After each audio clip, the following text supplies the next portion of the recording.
Hello, Hello there, here I am. Here I how are am. you? And you have another person. Robert? Hello. How are you? Good. All right. I think I better change the background because you're fuzzy. I'm fuzzy. You're fuzzy. I see that. Yeah. You. Hmm.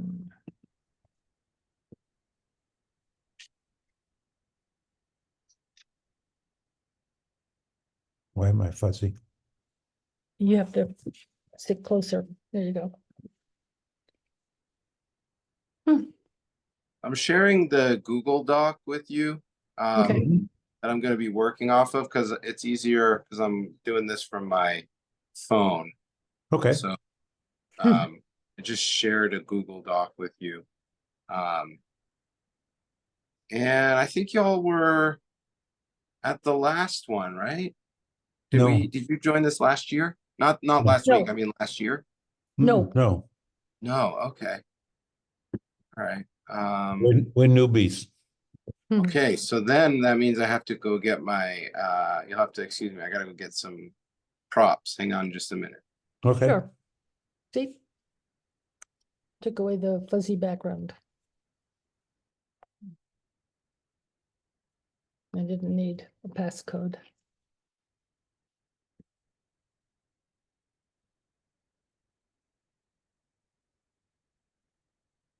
Hmm.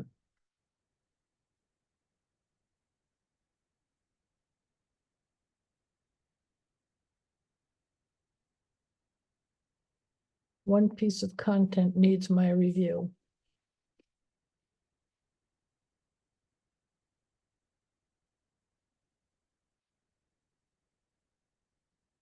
What?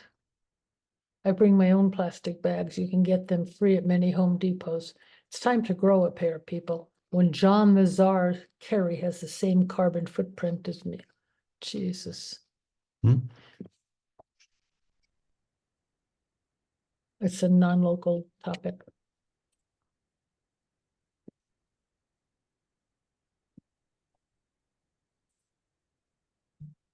All right, as it's just us, I think we can jump right in. So do you have the doc, the Google Doc up? No. Nope. Okay, so I just sent it to your Boulder Sturts email. All right. But I have this opened up to my Zoom meeting, so let me figure out how I'm going to do that. Okay. I'm going to get it. Uh-huh.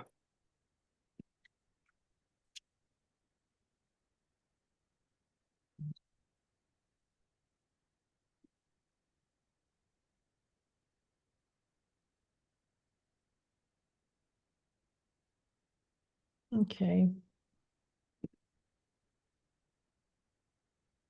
So I can look at the document. Uh-huh. I guess if I make it smaller, I can put it on the side of the screen, right? You don't have to put it on the screen because it's just us, so I can know, but just I want to be able to look at it and see you. got you. Okay, yeah, I hear you. Yeah. Whoops.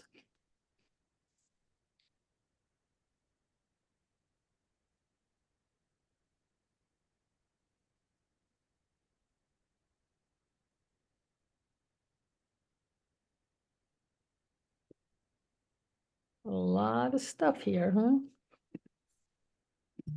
Yeah, this is a big one. Okay, so for my intro, we can go right up to the top.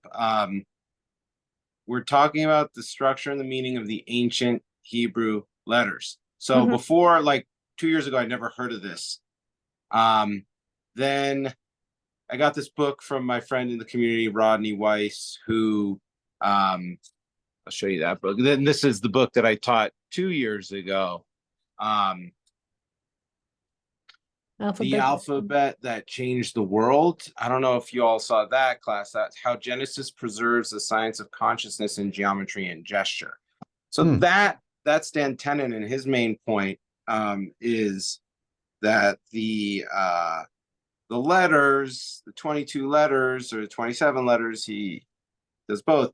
They're not just mystical. Like we always throw that term, they're mystical, they're mystical. It's like they're a lot more than just mystical. He says the actual form of them combine to reveal all Platonic geometry and quantum physics. So it's kind of it's a bit of a stretch, but the more I've delved into this latest topic on their ancient form, the more I've started to buy into his hypothesis. But be that as it may, the purpose here is really ultimately twofold. One, increase our spirituality by learning the alphabet, and eventually I'm hoping to well, I've already started doing the 2-letter roots, and then to go on to 3-letter roots and 4-letter roots. So practically to help people better understand the language, not necessarily spoken language. And just as an aside, you know, the Adult Learning Committee has spent the year debating, talking, figuring out, interviewing, and trying to get us to a point where we can introduce Hebrew language lessons again. And we're just at that point. We've got a letter we're about to send to the board. So it's been really productive, and I'm very glad. But like between Reb Charna's class last year on Hebrew roots, or last semester, Robert Weiner's about to start a class on prayer that also deals with roots. And this, I'm feeling like we can have a really good like supplementary language learning, if you will, and hopefully that brings you closer to the prayers or however else you use Foundational. Yeah. Foundational. So I also read in the second paragraph, the goal of the entire series is to produce a liminal linguistic toolkit for understanding Kabbalah and Jewish mysticism's alternate interpretation of human evolution as brought down by the Arizal and later Hasidic and Neo-Hasidic masters. So for me, what that means is like, I also feel like we have the wisdom, the ancient wisdom, and it's a different form, but in the end, it's still the same wisdom as you extract from modern, whether we're talking computer science and artificial intelligence or quantum physics and all of, you know, everything that's at the forefront of science and technology today.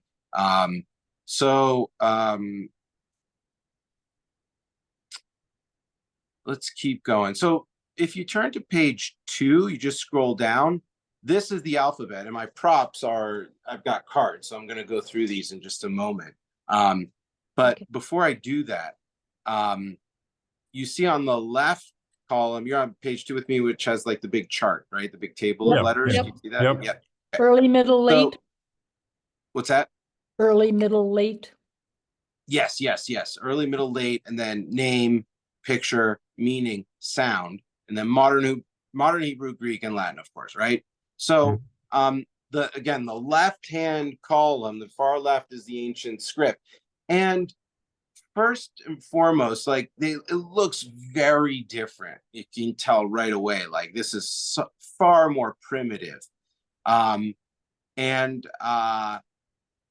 It's also uncanny how the primitive symbols link back to all primitive writing symbols. And for me, that means I'm a Chinese language specialist. So I'll just very quickly draw your attention to page 5. If you scroll down, you'll see my latest attempt at connecting the primitive Hebrew letters to primitive Chinese characters. Now, by the way, these characters are still very much in use in Chinese. They're just they're simplified, which means that they're used in the mainland, not Taiwan or Hong Kong. And they're still just very simple and elementary. And I haven't worked that out entirely, but let's scroll back up to page 2, where we're seeing the evolution. And I have another book where I actually started learning about this.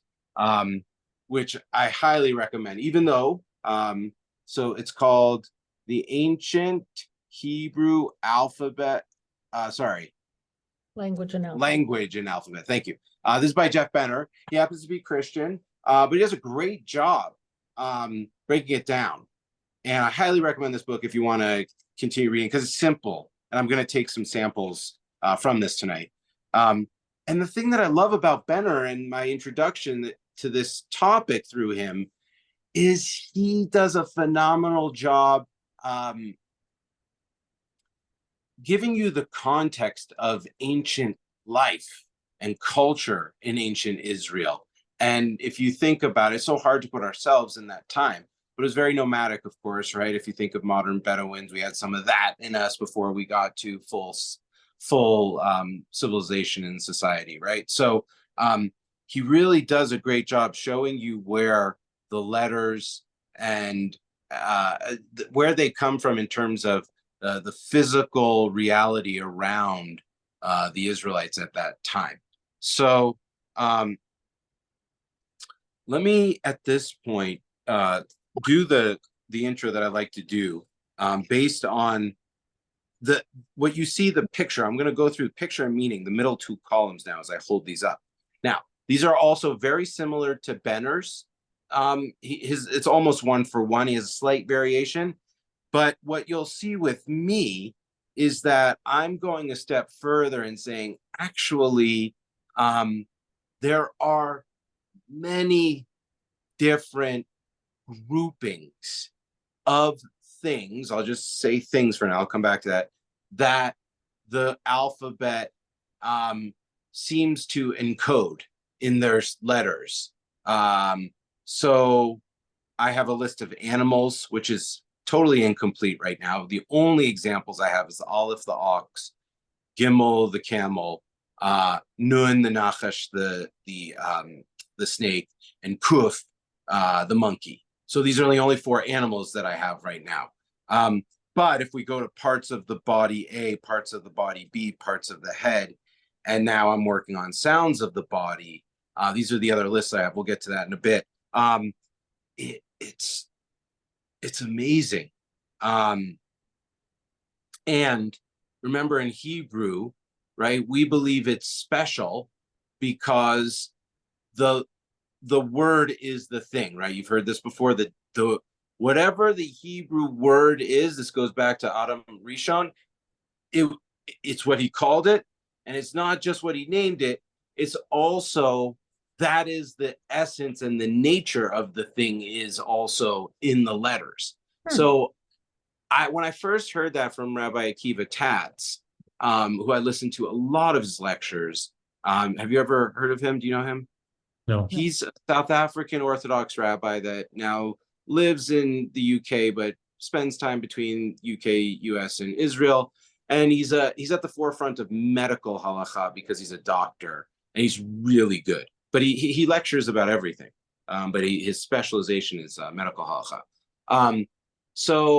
But he was saying this concept, and I thought, wow, that's interesting. It seems a little arrogant, but I'd need to learn more to understand what exactly he meant. And as I've delved further and further into this, I've realized, yes, there's something to this. Because again, if we take the primitive and you say, okay, this is what this stands for.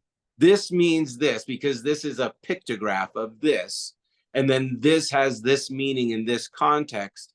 Well, and then if I combine it with this, which means this, the two of them as a 2-letter root fuse together to have a certain meaning, which is implicit in the pictograph. It's the essence, the idea behind. So actually you start to get there. And I always thought that like this was reserved for hieroglyphics, be it Egyptian or the Chinese that I studied. But it's not. And so we're going to start to see this as we roll through this first interpretation, I'll call it, of the pictures. So the Aleph is the ox head, and it means strong or power or leader. Horns. Right, there's the modern. So I'll just do this as we go. The bet is the tent floor plan picture, and it's a family house inside. Benner uses the word distinction. So for Bereshit, right, we're distinguishing the world, and you need the bet because you need this distinction. When I go to parts of the body, just to preview that, the Aleph is the face, and you almost see it here, especially if you see someone smile, right? When they really smile and you catch them in the light, it's as if this goes up, right? It's as if this goes up, the face lights up.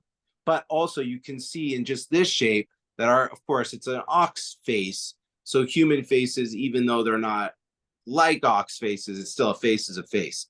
The bet, what makes the distinction is the spine, the whole back, and that connects to the rest of the body. So the gimel is the foot. It's also the camel, as we just said in the animal. But this is a leg. This is very clearly showing somebody's leg. And interestingly, right, this is not how I would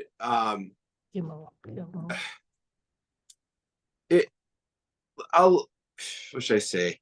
Let me leave it at this. It's pretty convincing as is. I don't want to get too much into my objection, or not my objection, but supplement to that. I'll come back to that later. So this is your foot or your leg. I should move that over there. Your dalet is your door, or the tent door. So you have the tent floor plan as the bet, the dalet, delet, right? That's the word. That's what it means, right? We know that that's what the letter's name is. It can mean to move, to hang, or the entrance. Sorry, I forgot to say that gimel is gather and walk. Now, here's the first divergence between how Benner symbolizes a letter, an ancient letter, and how this table does. This is the hay. Okay, so he has a little person holding up his hands, right? But in the document, it's the right, the upper part's the same, but the bottom is just a little squiggly line, whereas here he has a full-on stick figure legs, right? So this is slightly different. And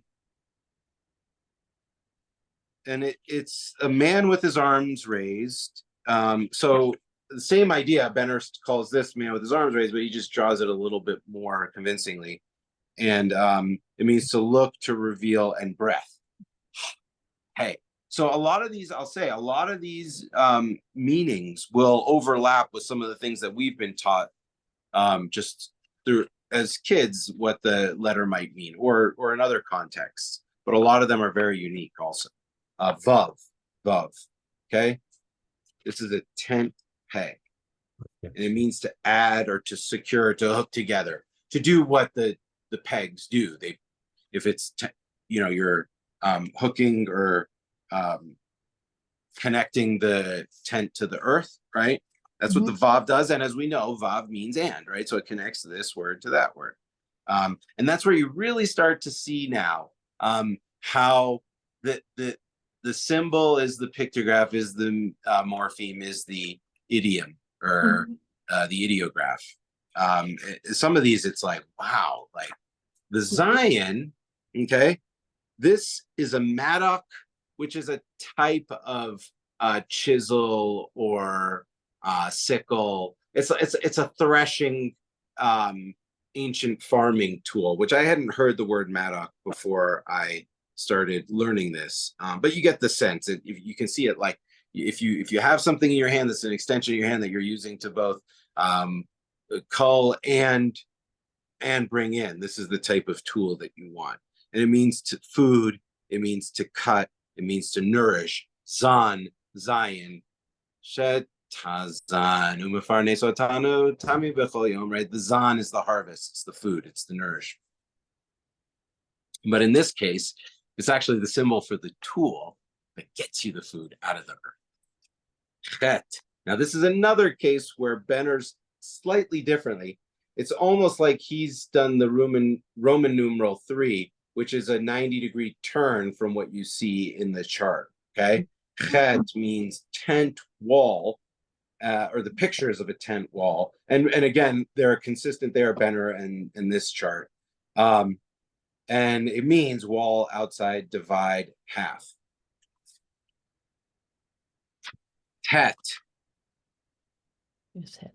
basket. Look at that. That looks like a basket that you put you know, food or other whatever you gather in. And that's the picture, and it means to surround, to contain, also means mud. Hmm. Yud. Yud is yad. Yud Yeah. is the arm and hand in the original. And See? by the way, there's so much midrash.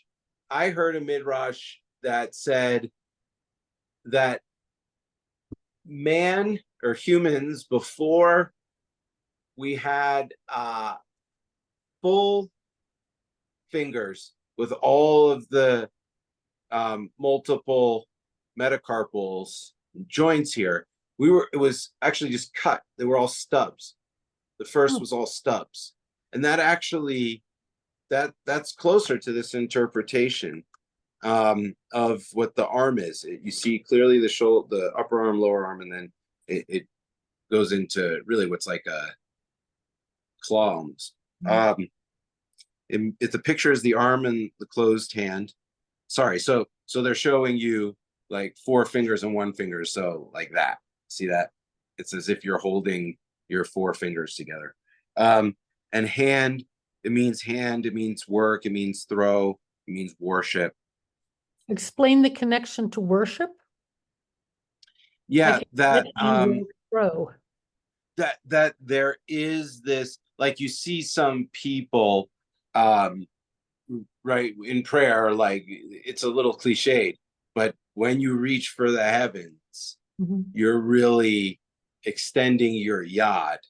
Okay, and that is like there's more to it. It's not just cliche or aphorism. It's like when you look up, you're calling up to Shemayim, right? Hazino Hashemayim. It's like he puts his hands up, right? So next is kaf or chaf.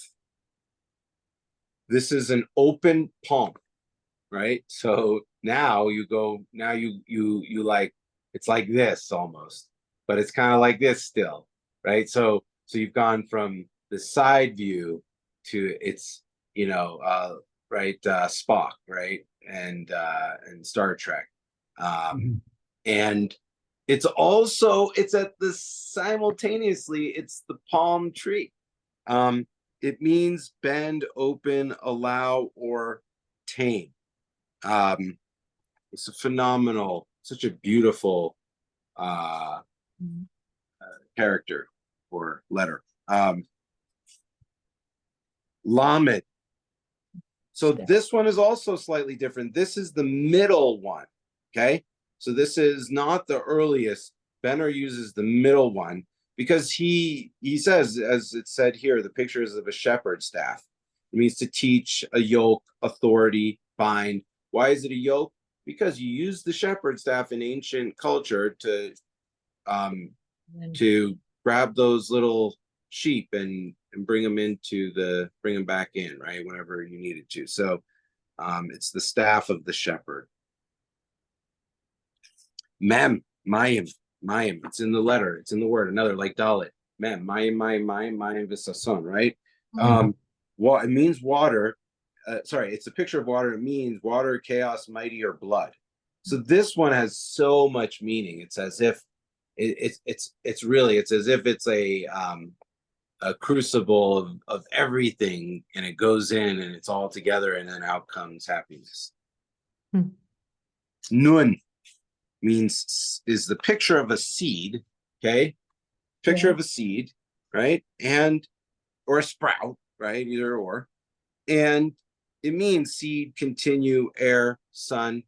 Okay, so there's like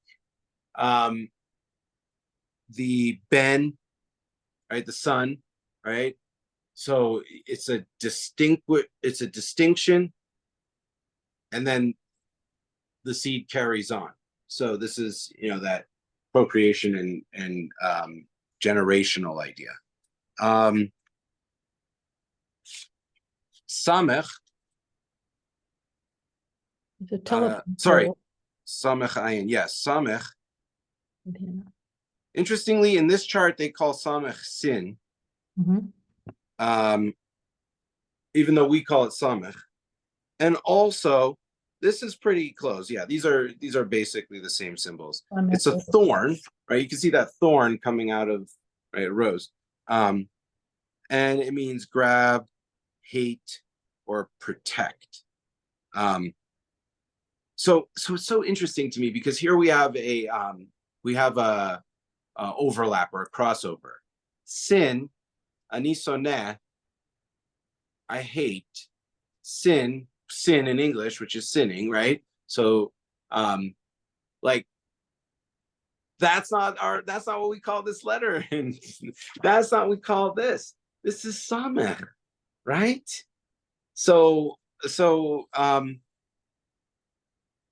it is definitely a question for another day. Ayin. Then here they spell an. It's the picture of the eye so clearly, and this Benner's drawing is not in this chart. This is like it's direct out of the Egyptian hieroglyph. Okay, it means see, watch, know, shade. Okay, now I hadn't this next letter in the chart. I'm gonna skip because I never saw it in Benner. I've never seen it. Period. And in fact, if you look, okay, it is not. Sorry, it what is it called? It transforms into ayin. So they're both ayin. And what I've heard from not just Tats, but also I think Rabbi Marcus said this, that the ayin is also a guttural sound. So we always think of it as like olive. But apparently, and this is the kind of the proof of it, that there was another separate character, it also has the pronunciation like that. Like back there, like a g or a k. That's the one that's above the one you're not even sure how to say. Right? It's the one that looks like a twisted rope, almost like a DNA symbol. Yeah. There's an article here on when and why was grach removed as the 23rd Hebrew letter. You have a article? Yeah. Yeah, can you send it to me? Sure. Thank you. Well, doesn't mean it's legit because it is Quora. No. But it may be that like most rabbis and most common knowledge says it's the same letter, and that's the original pronunciation, right? Here we go. Thank you. Let's keep going. The peh. Now this is a very different looking character or letter from what you see there in the chart.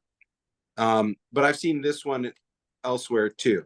And this is mouth. The symbol is the mouth, and it means open, blow, scatter, edge.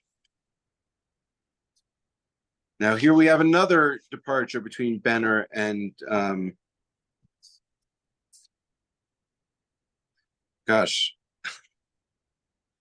this is Benner himself. I'm so sorry. This is also, if you go to, just take a minute and punch in ancient-hebrew.org. There he is. It's Benner. So I'm not sure what's happened in between when he published the book and when he published this chart, but these are both his, and he's diverging. And I haven't met him yet. I haven't reached out. I will at some point. This will probably be my first questions, like what happened. So, but be that as it may, they're still close enough. This is Tzadi. This is a trail, and is the picture of a trail, and it means trail, journey, chase, hunt. It looks a lot like a seed. Yes, right. But nun is the seed. So it's like, what is this, right? It's a seed that's not moving. Right. But the letter also means, see here he has the letters tzad, but we know the letters tzadi. So it also means a tzadi. And the way I've thought about that is that the connection back to trail journey is like, the tzaddik is leading us on the trail, and when we fall off, they're trying to help us get back on. Kuf is the sun on the horizon. It means condensed circle time, right? I love that image of the horizon because this really does look like the horizon, right? And again, here his is a 90-degree, and he has the lines going out each side. In the picture here on the chart, it's just it ends, right? The line doesn't keep going. Reish is that the Rosh, right? The head of a man or a person, head, first, top, beginning. Shin, okay, he says the two front teeth. And it means sharp, press, eat, or two. And then Toph is the cross, and it morphed into the X, and then the Toph that we know, cross sticks. It's a mark, it's a sign, it's a signal, it's a monument, but it's also reflexivity, meaning, right, that if you fold it over this way, it's the same. So it often means the reflection also. And that is brought out by, in a big way, by this guy, Fabre d'Olivet. This is a book Ed gave me from the library, Hebrew Tongue Restored.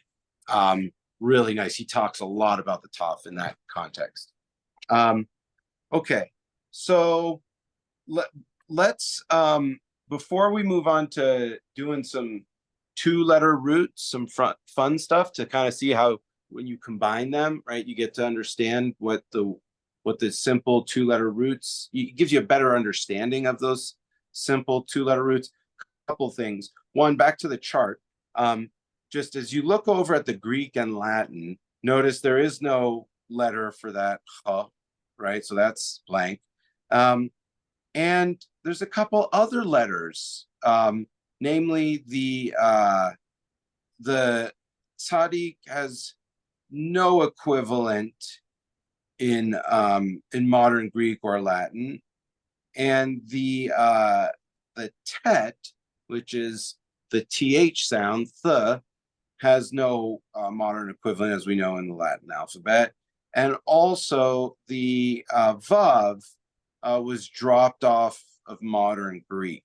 So there's a few holes, and I just wanted to point them out because it's fascinating. Like, sorry, and last but not least, in the Latin, there's a couple of doubles, right? You have C and G for Gimel, and Yud gives you I and J. And also, excuse me, order is really important, right? Z, Zion, right, is the seventh letter, and then T, Toph, is the last letter. So I would argue that for some of these other conclusions that I come to, the order is important, and the fact that we've switched the order of the alphabet is significant. And I haven't developed it fully, but I do have some examples which I'll get to. All right. Let's scroll down just for a minute because I'm really proud of this Chinese equivalency, and I'm continuing to work on it. And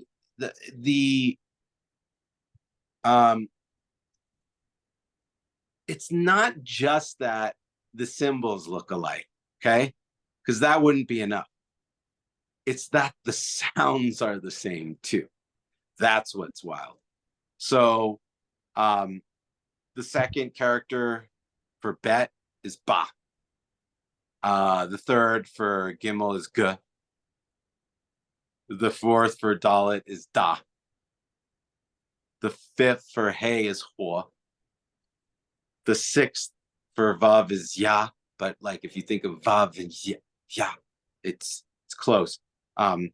So the seventh, I'll stop there because I can do the whole thing, but I think the point is well taken. Zhong is the same as Zain, because especially the way I pronounce it, Zhong is Mandarin, but if you're in Cantonese or Shanghainese or one of the other dialects, it's Song, so it's closer to Zain. Zhong, by the way, that seventh one, the Zain equivalent, is the name of China in Chinese. Chinese call China Zhong Guo. And for them, the modern meaning of that character is the middle, the central. Okay. They call themselves the Middle Kingdom, the Central Kingdom. But so Jewish to say, well, actually, what you're really talking about is the kingdom of harvest and like bounty and all that, which was what China is, isn't it? Right? It's like, oh man, like yeah. So I'll make no mistake, I'll be developing this more, but it's a bit esoteric.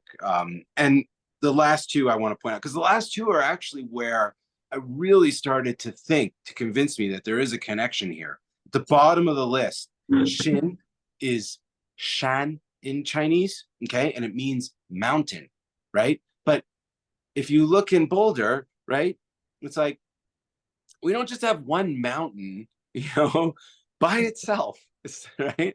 It's a mountain range, right? And that's how most people think of mountains. And certainly the topology and geography in China is filled with mountain ranges. So for sure, they're thinking more than one, too. And then shi, the cross, it's a little unfair because everybody has the symbol of the cross. It's so elementary. But again, in Chinese, it's shi or si. And don't many of us pronounce that tough in a final position as S, right? So these are the two where I was like, wow. And sorry, the latest one is the ayin, the I. That one, I just found that in the last couple of weeks. And I was shocked. I was so shocked because I've never seen that character. All these other characters I've seen before, but that ayin one, not only have I never seen it, I asked a native speaker, one of my buddies on WeChat, I'm like, have you ever, I was sure he had not seen it because I knew how esoteric it was. Because when you're typing Chinese, you have to type the romanization called pinyin, and then it pops up the character. But because they have so many homophones, you get a list. And the further down you go that list, the more esoteric it becomes. So it goes from, I'm sure you've heard like ancient Chinese the full thing has like 50,000 characters, but you only need like 2,000 to function in a modern context. 2,000. Only 2,000. What's that? Only 2,000. Yeah, it's at first it's daunting, but it's like skiing. It's like when you first see that black, you're like, never, right? Okay, so let's keep going. I have a question. Yeah. Daniel, I'm always interested in the etymology of words. Yeah. How did the Chinese sounds come to connect with this basically, ancient Hebrew, ancient other, signs? What brings these two together? I don't know, because I haven't done enough research on it. Very interesting. Yeah, and it could turn out to be sophistry. And I want to say that a lot of this probably is. It's like, this feels a little bit wonky, right? So I do acknowledge that as I'm going through this, it's like I'm not sure where the truth lies. So, but my just very quick response is, one, I do believe that there was just one language, right? That started language. that's not to say that people weren't communicating with each other before formal language in something between a pigeon between like what animals, the sounds that animals make, and the very refined language that we have today, or the original language. But I do believe that there was one original language. And then secondly, I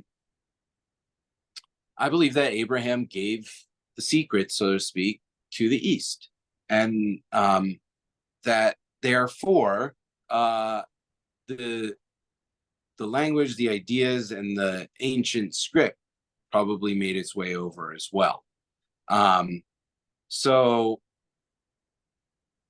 I don't have enough. I don't really have any evidence. It's all conjecture at this point. There's a quote here that says, the original human language, like Yoda sounded. Like what? Yoda. Yoda from Star Wars. Yeah. Star Wars, like Yoda Yeah. sounded. Mm-hmm. Yeah. Yep.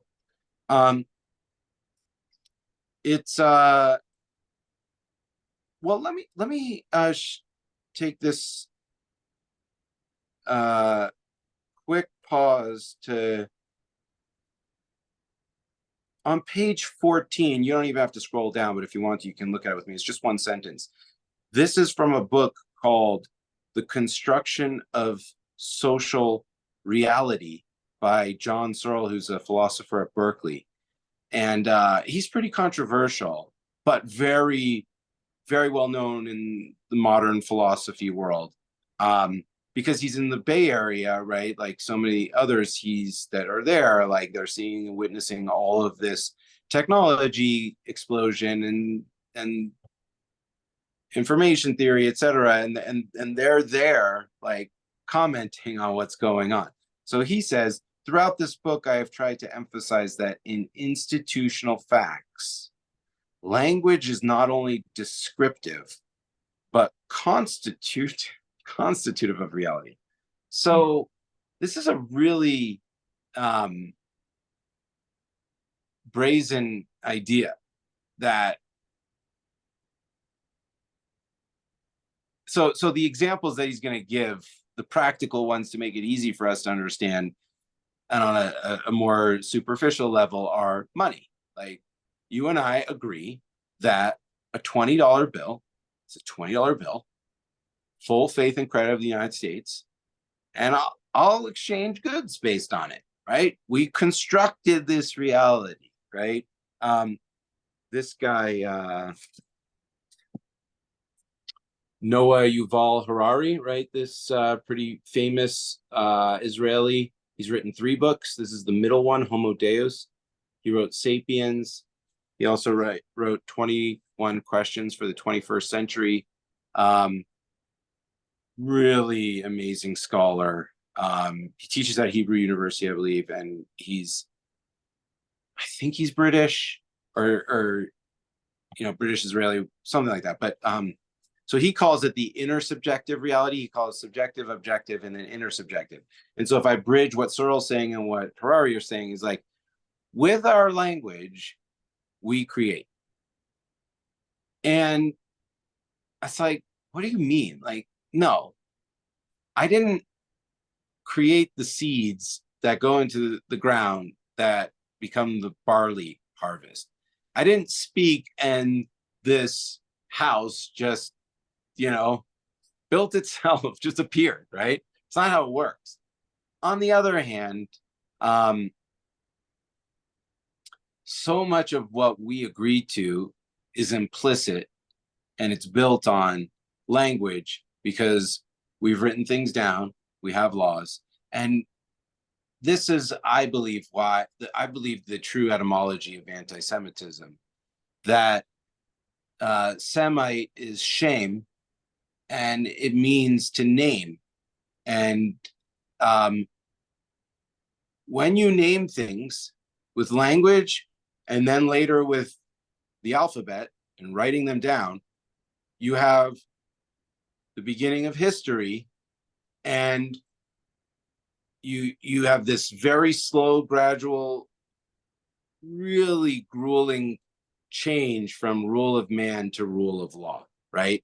and it goes over centuries, millennia, right? We're still in the, we still look back at the Magna Carta and John Locke 4 centuries later. And America, I believe in American exceptionalism. I believe that we're the best to have implemented Locke's political philosophy with this separation, but separation, the judiciary comes from the Torah, right? Like that's the most thing. So that's what I'm saying is like, when people have power, and today most people are literate, but back when they weren't, it's like, you can think of it. It's like, who are these people recording things, keeping track, and making me ashamed of myself and making me change into a better person? So this evolution.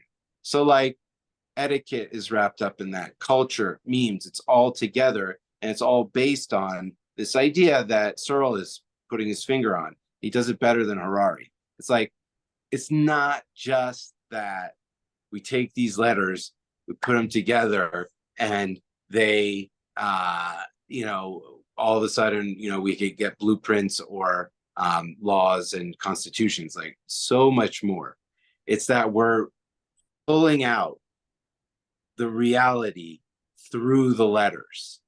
The letters are pictures. They have implicit, inherent meanings. You combine them together in twos. We'll just talk about pairs right now. We'll worry about 3 and 4 letter roots later. And that they adhere to each other, just like in physics, we say, right? We talk about neutrons, protons, electrons, right? There's this physical force between them. In language and with letters, there's these forces, these combinations. And one other thing I'll say is like, the alphabet was here before any of us were born, and it'll be here after we pass. And David Deutsch, who's this physicist in Oxford, and he's very big in quantum, but he's also now just more of a philosopher. He's like, doesn't that seem strange in that not its continuity, but rather that the letters have found a way to emerge and continue, and they just keep going. And it's like, of course they do, but not really. Like when you think about it, it's like, where did they come from? And that's where I turn to the next idea. The page 16 from Safaria, I took the 10 things. So the 10 things that were created on the eve of the Sabbath at twilight are the mouth of the earth, the mouth of the well, the mouth of the donkey, the rainbow, the manna, the staff, the shamir, the letters, the writing, and the tablets. Okay? So it's like in our theology, we're like,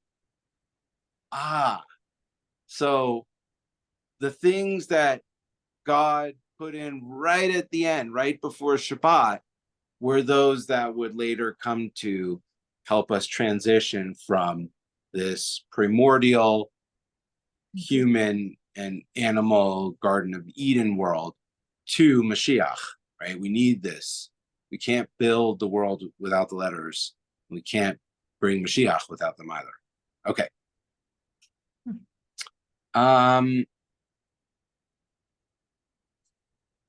So I think I have some of these in the, I'm going to pick up Benner's book here, and I don't believe I have this in this document, so I will show on my screen. But let's go back now to the top, to the chart, so that we can start to, as we put 2-letter combos together, refer back to what each individual one, the picture is, and what the meaning is. You know what? Sorry, one last thing before we do that, just to confuse you just a little bit. Parts of the body B.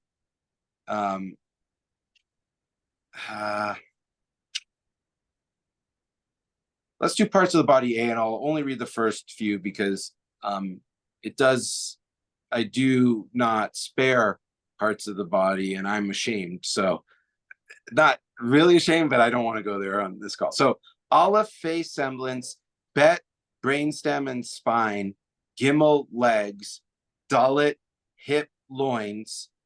So I'm on page 9. Sorry about that. Hey is lungs, the breath. Vav is the sternum connecting back.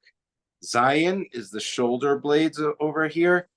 Het is your rib cage. Okay. Tet is your heart. You see the four parts of the heart, right?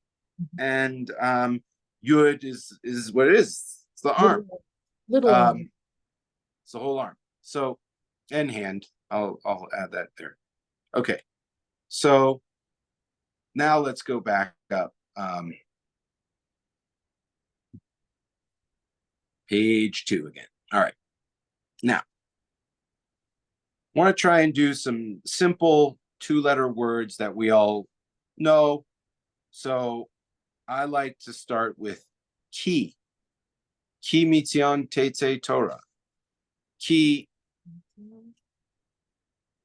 chaf or kaf yud, right? Because, right? That Right. word means because. Mhm. Here's how Benner explains it.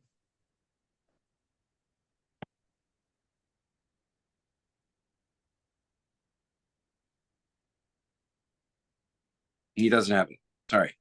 He has kol, everything, all. Kol tov, all good, Mhm. right? Kol. So he says tame for the yoke, complete. Where does he get that? Okay, we look at Lamed, we see teach, yoke, authority, bind, and then right above it we have chaf. Kaf is bend, open, allow, tame. So he's taking tame and yoke, and he's saying an animal or land that is tamed has been worked and is complete and ready for use. Taming include construction of holding pens, putting the soil to the plow, harvesting of crops, milk or meat. One eats once the harvest is complete, and the ability to do the work. So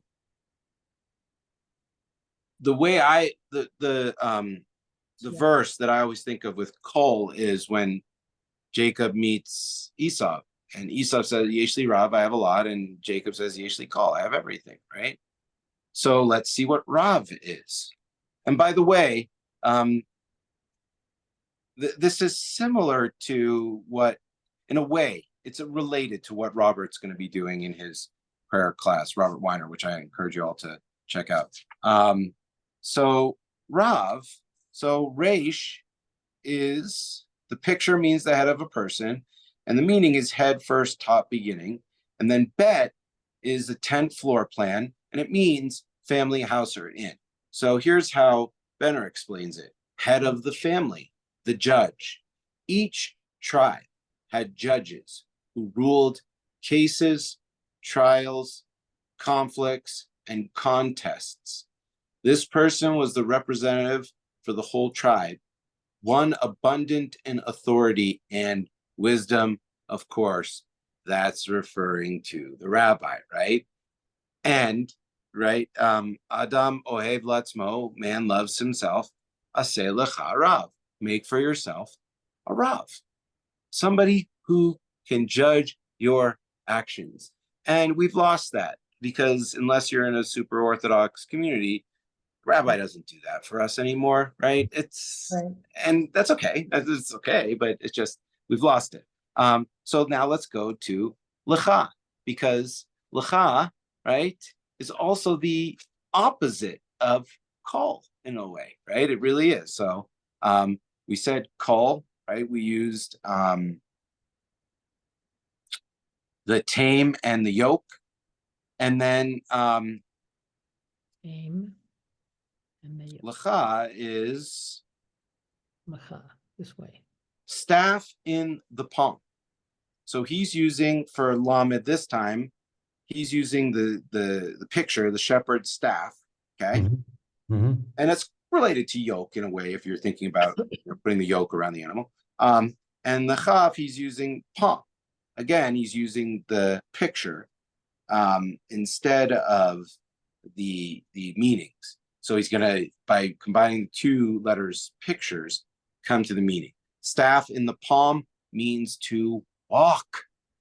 Mm. A nomad traveled on foot with a staff in his hand to provide support in walking, as well as a weapon to defend against predators or thieves. A messenger as one who walks for another. You got that. So, and halacha, how we walk. How do you walk in this world? How do you go from here to there? What are you, right? So, Halacha, halacha. this is, again, this is a great book. It's if you know, I can actually, I think it's referenced in the There's document. not enough light on it for us to Okay, see. yeah, but actually in the sources list at the end of the document, I have everything sourced. And the first one is this. So you can just copy, paste it into Amazon, it'll come right up. I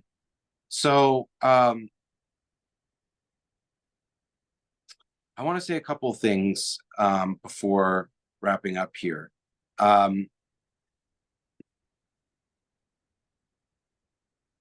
Hebrew thought is on page 30, and page 31 has this title, Abstract versus Concrete Thought.